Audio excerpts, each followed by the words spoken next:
মাদারীপুরের শিবচরে বিএনপির ৩১ দফা কর্মসূচির লিফলেট বিতরণের সময় জয় বাংলা স্লোগান দিয়ে বিএনপির নেতাকর্মীদের উপর হামলার অভিযোগ উঠেছে আওয়ামী লীগের নেতাকর্মীদের বিরুদ্ধে।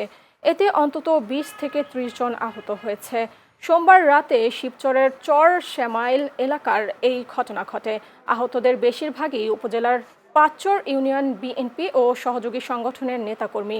মাদারীপুরের অতিরিক্ত পুলিশ সুপার জাহাঙ্গীর আলম জানান, বিএনপির লিফলেট বিতরণ কর্মসূচিতে হামলা হয়।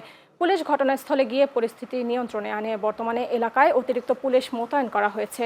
তদন্ত করে দোষীদের বিরুদ্ধে আইনি ব্যবস্থা নেওয়া হবে। এই ঘটনার সাথে যারা জড়িত আমরা তাদেরকে গ্রেপ্তারে অভিযান অব্যাহত আছে। অলরেডি আমাদের অভিযান চলছে। আমরা আশা করি যে এটা আইডেন্টিফাই হবে এবং পানিশমেন্ট নিশ্চিত করতে পারবো। এই মুহূর্তে আইন শৃঙ্খলা পরিস্থিতি আমাদের অনুকূলে আছে। ঘটনাস্থলে অতিরিক্ত পুলিশ মোতায়েন করা হয়েছে। আর আসামি গ্রেপ্তারেও একটা অভিযান টিম আমাদের কাজ করছে। আশা করি যে অন্য কোনো সমস্যা হবে না।